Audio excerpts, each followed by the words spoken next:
Bradesco. Entre nós, você vem primeiro.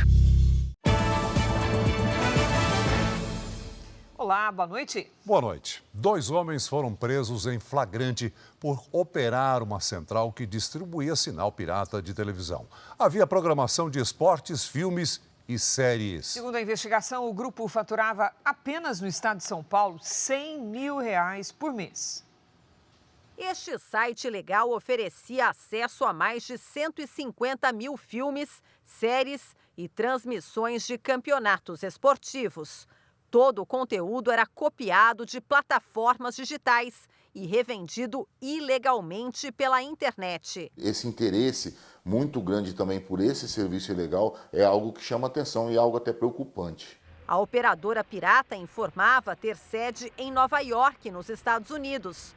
Mas durante uma operação policial, foram encontradas 2 centrais operacionais em funcionamento. Uma em São Carlos, no interior paulista, e outra em Rio das Ostras, no Rio de Janeiro. O serviço pirata não tem estabilidade e quase sempre os conteúdos têm baixa qualidade. A polícia estima que o grupo criminoso faturava quase R$100 mil por mês com a pirataria de conteúdo digital, apenas na central que funcionava no estado de São Paulo. Cerca de 5 mil pessoas compraram os pacotes clandestinos. 2 suspeitos foram presos em flagrante e vão responder por violação de direitos autorais e associação criminosa. Somadas, as penas podem chegar a 7 anos de prisão. O crime de pirataria é muito mais prejudicial à economia. Impostos deixam de ser recolhidos. Em 2022, o prejuízo causado apenas para o setor de TV por assinatura chegou a 12 bilhões de reais. E de acordo com a investigação, algumas quadrilhas agem como braço do crime organizado. O cliente pode ainda ter vírus instalados nos equipamentos e os dados pessoais usados indevidamente. Quando ela adquire um tipo desse pacote, ela está adquirindo de uma empresa que não é uma empresa idônea e confiável. E assim os dados delas podem estar sendo expostos e podem estar sendo angariados para a prática de outros diversos crimes. Veja agora outros destaques do dia. Empresário assassinado em São Paulo foi mantido refém por pelo menos 10 horas. Ministério da Saúde confirma 2 mortes por febre oropouche no Brasil. Nossos repórteres acompanham o último dia de campanha presidencial na Venezuela. Nos Estados Unidos, nova pesquisa mostra Donald Trump à frente de Kamala Harris. Em Paris, goleira da seleção brilha e handebol feminino estreia com vitória nos Jogos Olímpicos.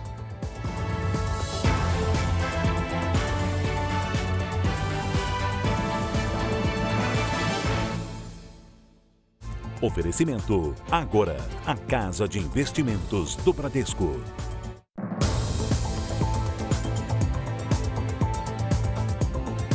O segundo suspeito do assassinato de um idoso em São Paulo dormiu no telhado da casa vizinha da vítima um dia antes do crime. A polícia faz buscas para localizar o jovem de 20 anos que está foragido.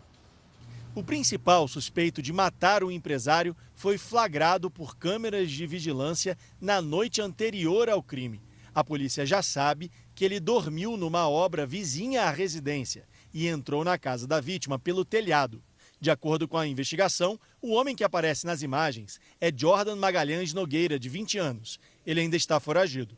Ontem, a polícia prendeu o amigo dele, Rafael Procópio da Conceição, de 26 anos. Ele nega participação no crime. Segundo a polícia, os 2 são suspeitos de torturar e matar o empresário Carlos Alberto Felite, de 77 anos, no dia 16 desse mês. Ele tinha o hábito de fazer uma caminhada pela manhã, então a gente acha que nesse horário que ele sairia para a caminhada, ele é rendido, levado para dentro da casa, onde acontece a tortura, para pedir dinheiro, essas coisas.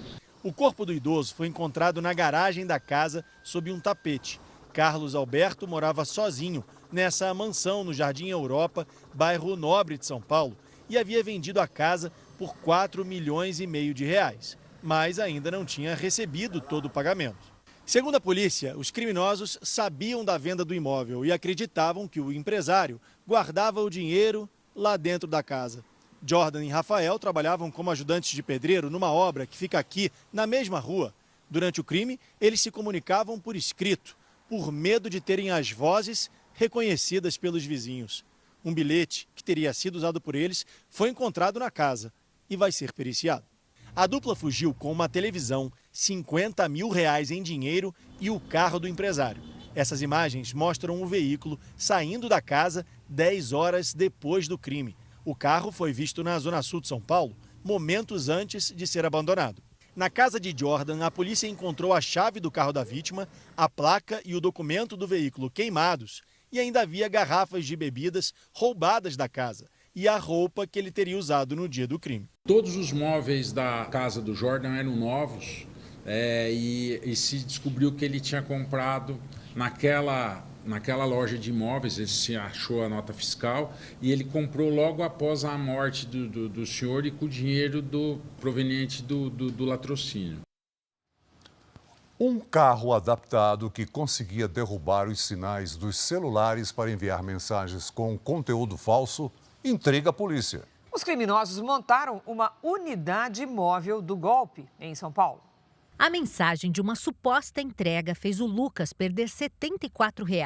Como eu já estava esperando uma compra internacional, então eu imaginei que eu tivesse sido taxado. O publicitário clicou no link enviado pelos criminosos, fez o pagamento da taxa e só estranhou quando amigos que não tinham feito nenhuma compra afirmaram ter recebido a mesma cobrança. Eles começaram a mandar print do mesmo SMS, sendo que nenhum tinha feito compra online, muito menos no exterior.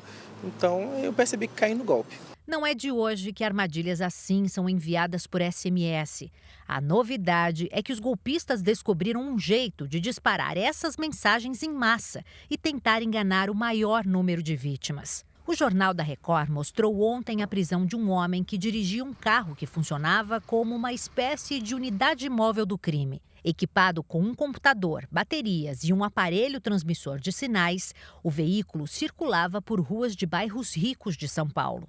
O transmissor derrubava a conexão dos celulares das pessoas ao redor e passava a atuar no lugar das antenas de telefonia. Os aparelhos sempre se conectam à antena mais próxima. Nesse tipo de ação, assim que a antena dos golpistas assume a conexão do aparelho, um computador envia mensagens falsas para quem estiver por perto. Só que o crime não para por aí. Ainda que as vítimas não cliquem no link suspeito, as informações do celular e os dados pessoais já foram capturados pelos criminosos.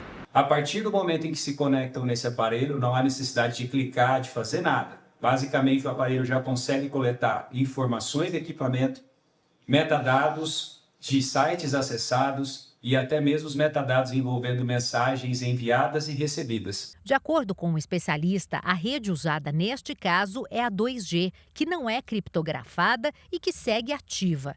Em outubro do ano passado, a Anatel abriu uma consulta pública para definir um plano de desligamento dos sinais de internet móvel 2G e 3G. Questionada, a agência não respondeu quando o desligamento vai ocorrer. A polícia busca agora outras pessoas que participavam do esquema, quem financiou a operação, quem instalou os equipamentos e quem é o responsável por eles. Esse tipo de aparelho não tem a venda liberada para o comércio em geral.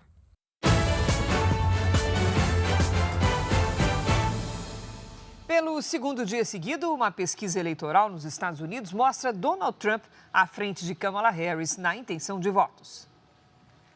Se as eleições presidenciais fossem hoje, o republicano ganharia da democrata.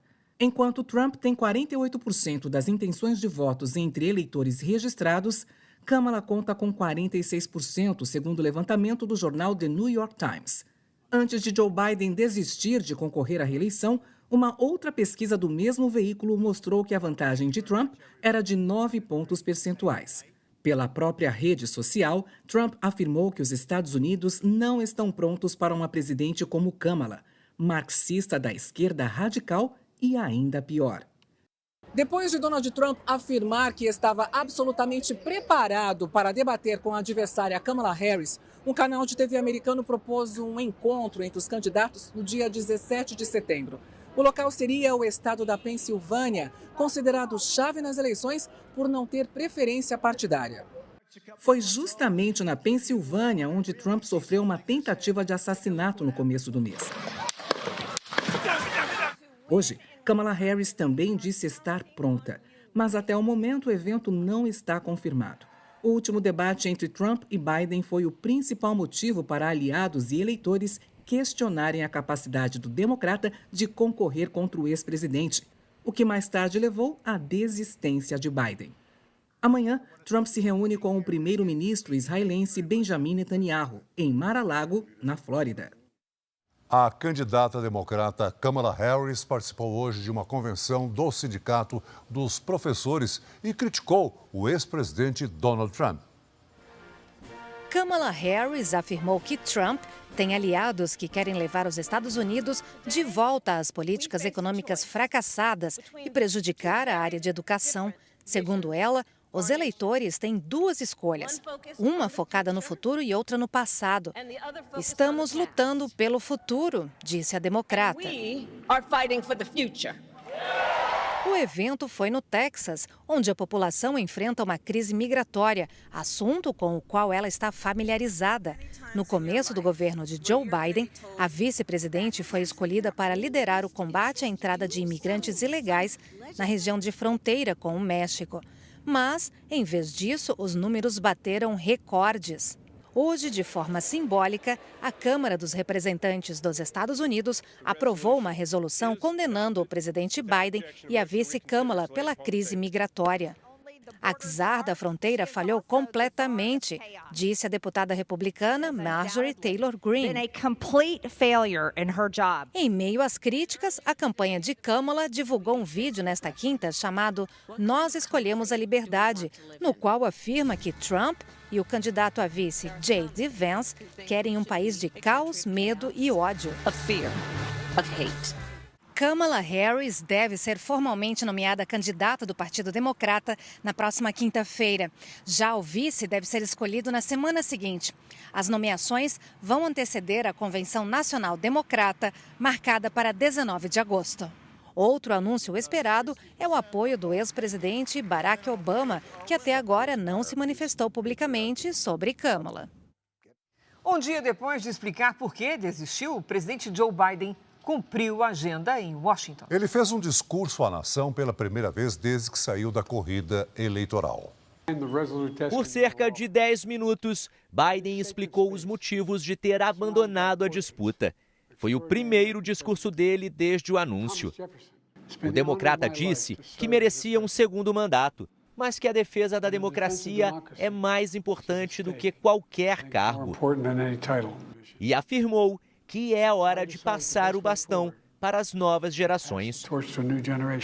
Com a decisão, Biden se tornou o primeiro presidente a não tentar um segundo mandato desde 1968. Na época, Lyndon Johnson, também democrata, desistiu da corrida antes das eleições. Uma outra coincidência é que os dois também sofreram pressão por conta de problemas relacionados à saúde. Biden estava afastado depois de um diagnóstico de Covid-19. Durante 5 dias, ele se isolou em casa em Delaware, até receber alta na terça-feira. Políticos da oposição defenderam que Biden também renunciasse à presidência. A ideia foi descartada pela Casa Branca. No discurso, Biden prometeu combater o ódio durante o restante do mandato e disse que não há espaço para a violência nos Estados Unidos. Hora da previsão do tempo. Depois de vários dias de seca, cidades do interior do Rio Grande do Sul registraram chuva. Vamos conversar com a Lidiane Sayuri. Oi, Lid, boa noite. Essa chuva vai avançar para outras regiões?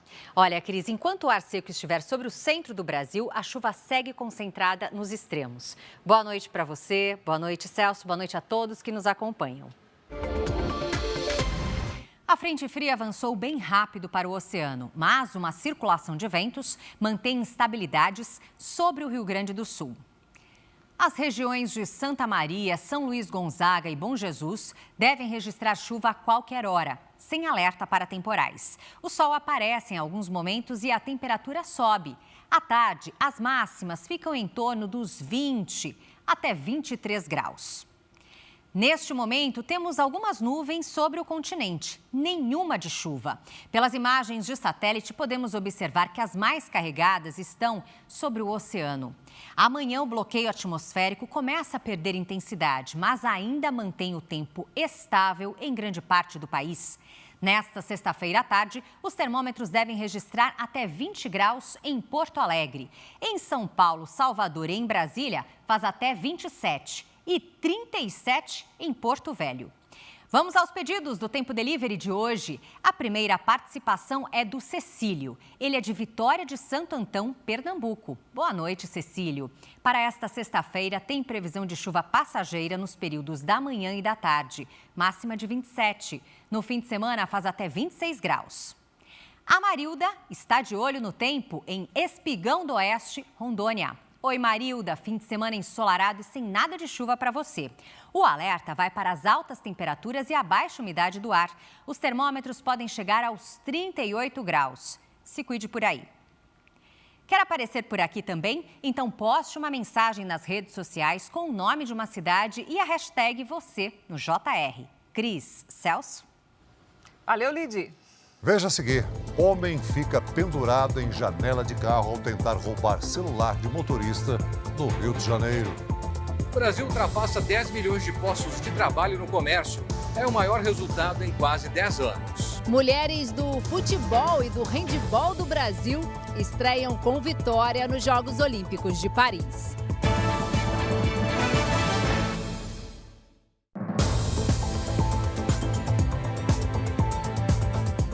O prefeito de Salvador, Bruno Reis, teve a candidatura à reeleição oficializada hoje pelo União Brasil.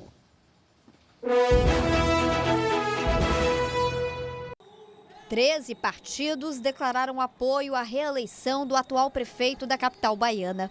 PDT, PP, Republicanos, PSDB, Cidadania, Mobiliza, PL, DC, PRD, Novo, PMB, PRTB e PMN. A coligação vai dar direito a 60% do tempo de rádio e TV durante a campanha eleitoral. Antes da convenção partidária, Bruno Reis, do União Brasil, destacou os projetos que pretende priorizar em um novo mandato, como a melhoria no transporte público. Uma série de ações que nós vamos fazer para diminuir as temperaturas da cidade. Temos o teleférico do subúrbio, que é um grande projeto que eu quero tirar do papel. Quero, como eu disse aqui, resolver o problema do transporte público em nossa cidade. Esta é a primeira candidatura à Prefeitura de Salvador lançada oficialmente. Amanhã, o PSOL vai oficializar Kleber Rosa como candidato do partido. No sábado, a candidatura de Vitor Marinho será definida pelo PSTU. No início do mês que vem, serão oficializados os outros nomes na disputa: Giovanni D'Amico, do PCB, Eslane Paixão, da Unidade Popular e Geraldo Júnior, do MDB. Vamos acompanhar agora aqui no telão do Jornal da Record a prévia da inflação, que ficou em 0,30% em julho. O resultado veio abaixo do registrado em junho por conta da queda de preços no grupo de alimentos e bebidas. Em 12 meses, o IPCA 15 acumula 4,45%. Isso quer dizer que ele está dentro do intervalo de tolerância da meta de inflação definida pelo Banco Central, que é de 4,5%. Os dados são do IBGE. E o governo federal arrecadou mais de 208 bilhões de reais em junho. Esse cálculo desconta a inflação. Portanto, a arrecadação real foi de mais de 11% em relação, comparando junho de 2023 a junho de 2024. Esse é o melhor resultado da série histórica iniciada em 1995. No semestre, a arrecadação federal acumula mais de 1 trilhão e 200 bilhões de reais. De acordo com a Receita Federal, houve melhora na atividade econômica, aumento da arrecadação com a COFINS e o PIS, além da retomada da tributação sobre os combustíveis. O primeiro-ministro de Israel, Benjamin Netanyahu, se reuniu hoje com o presidente Joe Biden, que voltou a defender um acordo de cessar-fogo na faixa de Gaza. No primeiro encontro de Netanyahu e Biden desde outubro do ano passado, o premier agradeceu o apoio americano a Israel. Segundo o porta-voz de Segurança Nacional dos Estados Unidos, John Kirby, Biden reforçou a proposta de um acordo de cessar-fogo na faixa de Gaza. Netanyahu também se reuniu com a vice-presidente dos Estados Unidos, Kamala Harris. Amanhã, o premier israelense terá um encontro com o ex-presidente Donald Trump na Flórida. Em Gaza, os combates continuam. As forças de defesa de Israel confirmaram hoje que os corpos de uma civil e de 4 militares que estavam sob poder dos terroristas do Hamas foram recuperados durante uma operação na faixa de Gaza. Os israelenses foram mortos no ataque do dia 7 de outubro. Os corpos dos soldados Ravid Katz, Kirill Brodsky, Tomer Ahimas e Oren Goldin, além da professora Maya Goren, foram encontrados em um túnel numa área ao sul de Gaza que havia sido designada como humanitária, de acordo com o porta-voz das Forças de Defesa, Daniel Hagari. Hoje, as tropas de Israel atingiram estruturas militares do Hezbollah no sul do Líbano. Em outro ataque, um terrorista do Hezbollah foi morto em um local de onde foguetes eram lançados contra Israel. Veja a seguir. Polícia procura mulher que abandonou recém-nascido dentro de banheiro de unidade de saúde na Grande São Paulo. Aumento no número de afogamentos na orla do Rio põe em alerta o Corpo de Bombeiros. Candidatos fazem último dia de campanha na Venezuela.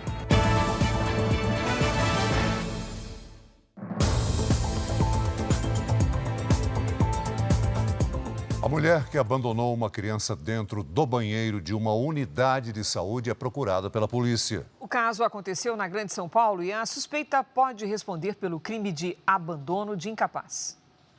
Estas imagens de câmeras de segurança mostram um momento em que a mulher chega com o bebê no colo à unidade de saúde em São Bernardo do Campo, na Grande São Paulo. Ela entra, vai até o banheiro, fica menos de 2 minutos e sai já sem a criança nos braços. Quem surge na sequência é a Maria do Carmo, auxiliar de limpeza da unidade. Ela parece estar desesperada. Eu fiz a higienização desse lado e essa porta aqui estava fechada. Só que dava para ver um pano vermelho aqui no chão, que estava só encostado assim, ó. Aí eu abri uma brechinha para me ver o que era, aí eu vi que era o rostinho do neném. Junto com o recém-nascido foi deixado um bilhete com as palavras: "Boa tarde. Por favor, cuidem dele e o levem ao médico." Mas não havia nenhuma identificação. Em seguida, uma médica e uma enfermeira vão até o local. Sabrina foi quem fez os primeiros socorros. O meu primeiro pensamento foi identificar se o bebê estava vivo ou não. A gente identificou que era um bebê que tinha nascido há poucos dias porque ainda estava com coto, umbilical e tudo. O recém-nascido é um menino que tem no máximo 10 dias de vida, segundo a prefeitura da cidade. Ele está internado num hospital com previsão de alta em até 30 dias. A polícia investiga quem é a mulher que aparece nas imagens e por que ela abandonou o bebê. A Polícia Civil está usando todas as ferramentas de inteligência para poder identificá-la, ou seja, através das imagens capturadas, nós vamos proceder ao reconhecimento facial. Dados do Fórum Brasileiro de Segurança Pública mostram que no ano passado, 3.242 crianças de até 4 anos foram abandonadas no país.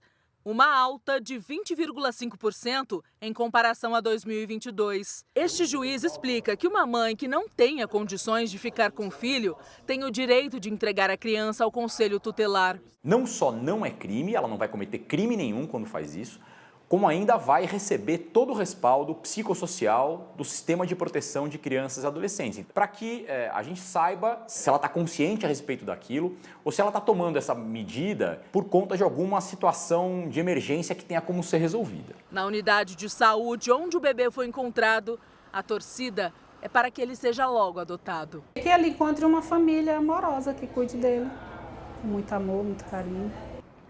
Que história trágica. A polícia já identificou uma adolescente que pediu um carro de aplicativo para deixar o bebê no posto de saúde. Ela foi ouvida e vai passar por exames para comprovar se deu à luz recentemente. Quase 16 mil banhistas foram resgatados após se afogarem nas praias do Rio de Janeiro desde o início do ano. Para alertar a população sobre os perigos do mar, o Corpo de Bombeiros realizou hoje um grande treinamento na praia de Copacabana. O helicóptero do Corpo de Bombeiros entra em ação. Rapidamente, o banhista em situação de afogamento é resgatado com segurança. Tudo parece real, mas é parte de um simulado operacional na praia de Copacabana, na zona sul do Rio. O exercício com 40 militares ocorreu no Dia Mundial de Prevenção ao Afogamento e contou com embarcações de médio porte e motos aquáticas, que ajudam a salvar vidas, principalmente as de quem ignora a sinalização de perigo no mar. A Camila, de 8 anos, só brinca sob os olhos atentos dos pais. Crianças muito pequenininhas, a gente acha que elas não se afogam, elas se afogam em lâminas d'água, né? É um tombo, não consegue às vezes levantar a cabecinha. Segundo um levantamento da Sociedade Brasileira de Salvamento Aquático, a cada 90 minutos, uma pessoa morre afogada no Brasil. Essa é a segunda causa de óbito entre crianças de 1 a 4 anos.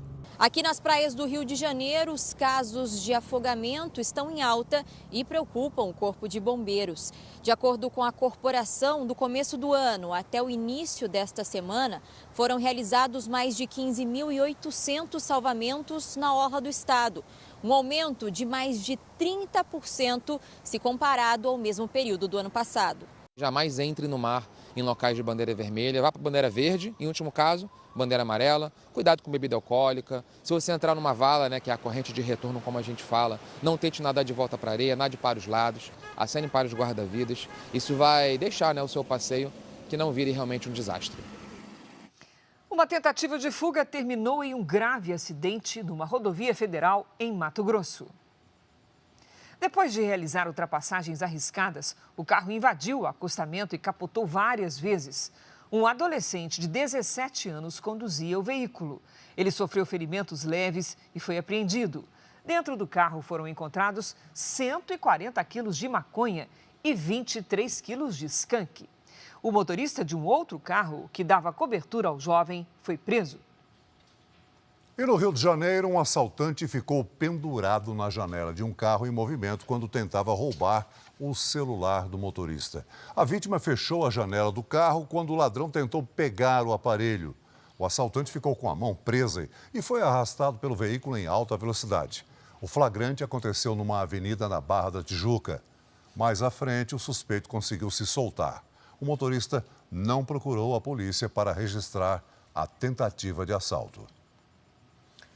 O Senado nos Estados Unidos aprovou hoje 2 projetos de lei que tramitam juntos sobre segurança infantil online. A medida é a regulamentação mais abrangente sobre a indústria de tecnologia em mais de uma década no país. Foram 86 votos a 1, mas os textos ainda vão passar por mais uma votação no Senado na semana que vem.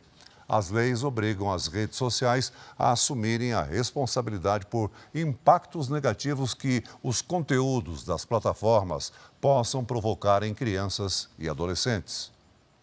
Os candidatos à presidência da Venezuela marcharam pela capital, Caracas, no último dia de campanha antes da eleição no domingo.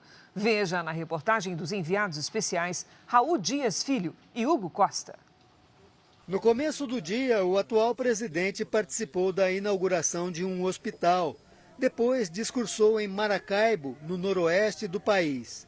Maduro chamou o adversário, Edmundo González Urrutia, de fraco e manipulável. Um presidente débil, manipulável, sem energia. Já em Caracas, centenas de ônibus chegaram durante todo o dia de várias partes do país.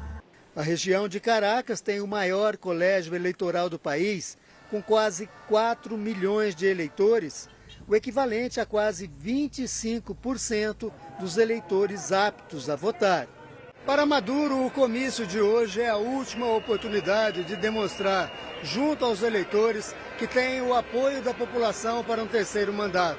Já o principal opositor dele, Edmundo González Urrutia, que lidera as pesquisas, também reuniu uma multidão no último dia de campanha. Em uma rede social, Edmundo González Urrutia disse que a disputa foi a mais desigual da história da Venezuela. Segundo ele, Maduro conta com a máquina do Estado e tempo livre nas TVs públicas. Urrutia ainda lamentou a decisão do Tribunal Superior Eleitoral do Brasil, que cancelou o envio de observadores para acompanhar as votações depois de Maduro questionar o sistema eleitoral brasileiro. Teríamos gostado da presença do TSE, é um sinal ruim, afirmou. Já John Kirby, secretário de Segurança Nacional dos Estados Unidos, disse que o governo americano acompanha de perto a eleição na Venezuela e, seja quem for o vencedor, deve respeitar as instituições democráticas do país. O Brasil passou da marca de 10 milhões de postos de trabalho no comércio. É o melhor resultado desde 2015. A Maria Luísa é vendedora em manicure nesta esmalteria há um ano. Uma cliente minha me indicou e eu queria trabalhar. E ela falou assim, não, pois pode deixar que eu vou te indicar uma esmalteria muito boa, né? E aí, estou aqui. Emiliane também é vendedora. Conseguiu emprego há um ano e tem notado melhora no comércio. Tá bem melhor mesmo. Vendas, trabalho, tá bem melhor. Elas fazem parte das 10 milhões e 300 mil pessoas que trabalham no setor, segundo a pesquisa anual do comércio divulgada hoje pelo IBGE. Os dados são referentes a 2022 e mostram um aumento em relação ao ano anterior. Pela primeira vez, o número de empregados na área superou o patamar pré-pandemia. Os comerciários recebem, em média, 2 salários mínimos por mês. Se você tem o comércio se recuperando depois da pandemia, em termos de vendas, de participação no PIB, é natural que o emprego se recupere, vem aí na esteira dessa recuperação do comércio. Então, se vê isso como mais um indicativo de que o comércio cada vez mais enxerga a crise sanitária pelo retrovisor. A pesquisa também mostra crescimento de quase 80% das empresas do comércio varejista que passaram a vender pela internet entre 2019 e 2022. Produtos de informática, comunicação e artigos de uso doméstico são os mais comercializados, seguidos por material de construção, vestuário e calçados.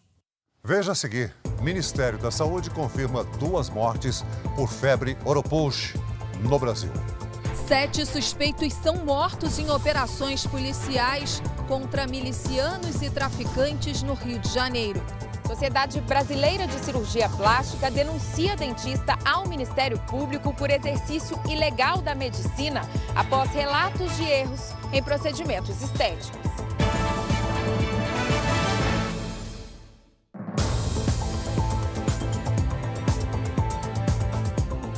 Quase 28 mil crianças foram vítimas de intoxicação no estado de São Paulo nos primeiros 5 meses desse ano. Muitos casos ocorreram dentro de casa por ingestão de medicamentos ou produtos de limpeza. Situações que poderiam ter sido evitadas com alguns cuidados.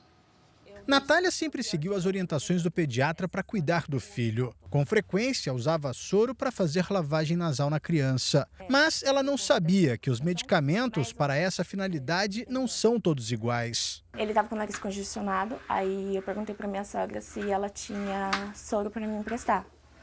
Aí ela falou assim que tinha e me deu o que ela tinha, o que ela estava usando. Na época, Davi tinha 9 meses e logo após aplicar o produto, ele dormiu por mais de 3 horas. A mãe estranhou porque o menino costumava brincar a tarde toda. Ela chegou a gravar como o menino estava abatido e sonolento.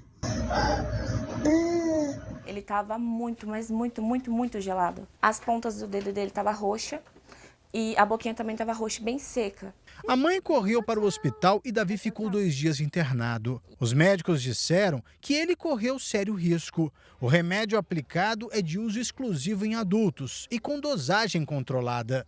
Dentro de casa, os medicamentos são os que mais causam intoxicações em crianças. Os produtos de limpeza vêm em segundo lugar. Acidentes perigosos que podem levar à morte. E os números preocupam. Só no estado de São Paulo, de janeiro a maio deste ano, mais de 27 mil crianças procuraram unidades de saúde com sintomas de intoxicação. No ano passado, 538 crianças precisaram ser internadas por intoxicação com medicamentos, 137 por produtos químicos e 32 por alimentos. Alguns cuidados são fundamentais. Os medicamentos e produtos de limpeza devem ser guardados em locais de difícil acesso e, se possível, trancados. E os produtos de limpeza nunca devem ser armazenados em embalagens diferentes. Nós adultos temos que lembrar que a criança imita os nossos comportamentos. Então, evitar tomar medicações na frente das crianças, porque elas tendem a nos imitar. Então, elas acham que o tomar o medicamento é normal. Agora, a Natália sabe o risco que o filho correu. Queria deixar um alerta para os pais tomarem cuidado, porque hoje eu poderia estar dando aqui a minha entrevista contando que eu perdi o meu filho por conta de uma intoxicação. O Ministério da Saúde confirmou hoje 2 mortes por febre oropouche no Brasil. As vítimas eram 2 mulheres de 21 e 24 anos que viviam na Bahia. Ainda é investigado o caso de um homem que morreu no Paraná. De acordo com o Ministério, as 2 mortes no Brasil podem ter sido as primeiras provocadas pela doença no mundo. A febre oropouche é causada por um vírus transmitido por um mosquito e tem entre os sintomas o surgimento de manchas na pele, sangramentos e dores pelo corpo. Um dentista de Minas Gerais teve o registro profissional suspenso depois de fazer procedimentos estéticos sem conhecimento técnico. Pelo menos 10 mulheres ficaram com sequelas. Rosângela procurou o profissional para retirar o excesso de pele abaixo do queixo. Minha aparência hoje está pior do que o dia que eu fui fazer, sem contar que tem quase 1 ano que eu sinto dores diárias. O responsável pelo procedimento é o cirurgião dentista Fernando Lucas Rodrigues Alves. Ao menos uma paciente, vítima dele, liga, me procura, relatando que foi lesionada. São lesões semelhantes, às vezes outras lesões, como ele fez desvio de septo. Só o otorrino pode fazer desvio de septo. Ele está exercendo ilegalmente a medicina. Pelo menos 10 mulheres afirmaram terem sido vítimas de Fernando, que é investigado pela Polícia Civil. Fernando também responde a 4 processos éticos no Conselho Regional de Odontologia de Minas Gerais. A Sociedade Brasileira de Cirurgia Plástica denunciou o dentista ao Ministério Público por supostamente realizar procedimentos médicos para os quais não possui habilitação legal ou técnica. De acordo com a entidade, as práticas violam as regulamentações do Conselho Federal de Odontologia, que proíbe dentistas de realizarem intervenções cirúrgicas, como rinoplastia e lipoaspiração de papada. Todos esses procedimentos que são realizados por esses profissionais não médicos, com esse intuito, eles são procedimentos criminosos. O Sindicato dos Médicos de Minas Gerais também apresentou uma denúncia formal contra Fernando por práticas que excedem a competência profissional dos dentistas. Recentemente, ele teve o registro profissional suspenso. A defesa do cirurgião dentista alega que ele tem habilitação para realizar esses procedimentos e que não violou a área de atuação médica. 7 suspeitos morreram em confrontos com a polícia no Rio de Janeiro. Fuzis, drogas e munição foram apreendidos durante as operações de combate à milícia e ao tráfico de drogas. Um dos tiroteios aconteceu numa rodovia na Baixada Fluminense. Os tiros atingiram um dos carros usados pelos suspeitos. Segundo a investigação, os ocupantes desses 2 veículos eram milicianos. Os criminosos estavam sendo monitorados pela Polícia Civil. Quando o grupo entrou na BR-465, a antiga rodovia Rio-São Paulo, os agentes pediram apoio da Polícia Rodoviária Federal. Ao dar ordem de parada, os veículos saíram em fuga e o tiroteio começou. 4 suspeitos foram baleados e morreram no hospital. Com eles foram encontrados 4 fuzis, munição e coletes balísticos. A quadrilha estaria envolvida em disputas territoriais. São aqueles caras que defendem, por assim dizer, as áreas que eles já dominam da invasão de outras quadrilhas. Então, são marginais que apresentam um elevadíssimo risco à população. Uma viatura da Polícia Rodoviária Federal também foi atingida pelos disparos, mas nenhum agente ficou ferido. O confronto aconteceu na noite de ontem, na Baixada Fluminense.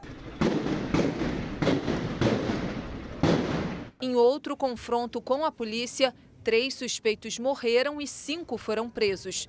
O tiroteio aconteceu durante uma operação hoje no Morro do Juramento, na zona norte do Rio. 11 toneladas de barricadas foram retiradas. 3 fuzis, 2 pistolas e drogas foram apreendidos. Em São Paulo, um ônibus pegou fogo depois de ser atingido por uma moto. O acidente foi na marginal do Rio Pinheiros, uma das vias expressas mais importantes da cidade. Um longo congestionamento se formou. O motociclista e uma mulher que estava na garupa sofreram ferimentos graves e foram levados para o hospital. O ministro da Agricultura e Pecuária, Carlos Fávaro, anunciou hoje o Plano Safra, destinado à região norte do país. O programa oferece 11 bilhões de reais para custeio da safra. Os recursos serão oferecidos pelo Banco da Amazônia com taxas de juros reduzidas e condições de financiamento especiais. O incêndio atingiu a sede administrativa do governo de Minas Gerais. Segundo o Corpo de Bombeiros, o fogo começou após um curto-circuito na central de ar-condicionado. Ninguém se feriu.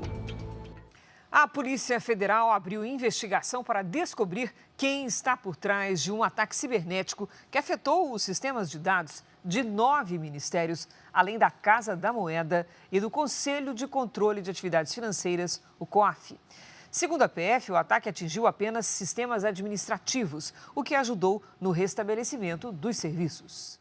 O Jornal da Record de hoje termina aqui. Essa edição na íntegra e também a nossa versão em podcast estão no Play Plus e em todas as nossas plataformas digitais. Você fica agora com o penúltimo episódio de A Rainha da Pérsia. E logo depois de Gênesis, tem a série inédita na TV aberta, Acumuladores, com a apresentação da nossa querida Mariana Godoy. Não perca! Ótima noite para você. Boa noite.